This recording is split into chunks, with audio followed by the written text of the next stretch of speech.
The U.S. goes for the Italian job in Genoa. Ferreira takes a beating in Orlando, and it's Beckham versus Henry next on The Daily.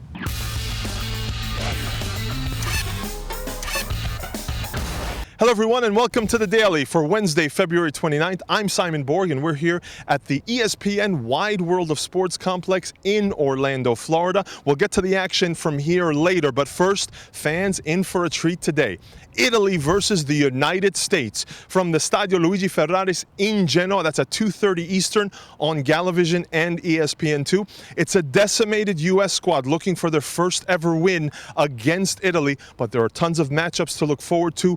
Michael Bradley, who plays in Serie A, going up against Andrea Pirlo, the playmaker for Italy. And then we'll see if Jeff Cameron of the Houston Dynamo gets in the game. How well does he do against Alessandro Matri? Look forward to that one at 2:30.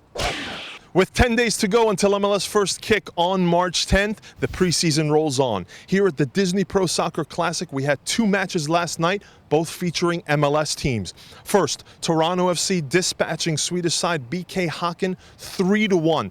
The key in this game is the tactical change by Toronto FC and Aaron Winter, placing designated player Torsten Frings in a sweeper role. And so, Toronto FC looking solid for that change and eventually getting their goals. Ryan Johnson just came back from Jamaican national team duty.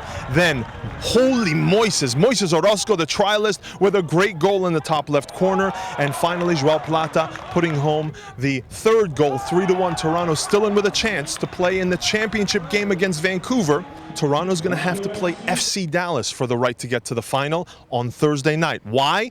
FC Dallas won their match 4-0 against Orlando City in the nightcap last night. And the story of this game, the early red card that really changed the face of the game. David Ferreira stepping up and converting the spot kick. You see the emotion there.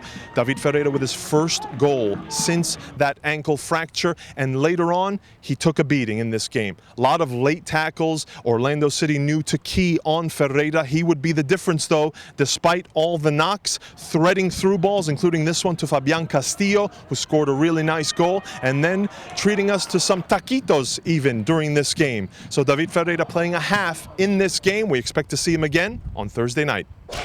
And lastly, this is the day where it pays to have multiple computer monitors to follow all the preseason action coming your way later today and streamed live via the internet. It starts with the Carolina Challenge Cup and the Chicago Fire taking on the Columbus Crew at 5 Eastern Time. That's on chicago-fire.com. That game will be followed by DC United against the Charleston Battery. You'll have to switch to dcunited.com for that one. And right here from Orlando, the Disney Pro Soccer Classic, we have a doubleheader dandy for you, beginning at 6 Eastern Time with Sporting Kansas City versus the Vancouver Whitecaps, arguably the two best teams in this tournament. That's followed by Houston Dynamo against the Montreal Impact. A lot of history between the two teams in this offseason. Brian Ching going up against his former club. That's at 8 Eastern. And lastly, from Arizona, the Desert Diamond Cup. It starts with Kellen Rowe and the New England Revolution facing Real Salt Lake. That's at 8 Eastern Time on MLSsoccer.com Channel 1, followed by the big one, LA Galaxy versus the New York Red Bulls. That's at 10 Eastern Time. At the same time, you can listen to the audio feed of the Seattle Sounders versus Jaguares de Chiapas live from Seattle. It's the Community Shield, and that is the final opportunity for Seattle to fine-tune their squad ahead of the big CONCACAF Champions League game against Santos Laguna next week. All these games, a great opportunity for fans to brush up on their MLS roster knowledge ahead of the launch of the MLS Fantasy Soccer Manager. That happens tomorrow. Make sure you sign up ahead of the MLS season. We'll be back with all the news from the games tomorrow, back on The Daily.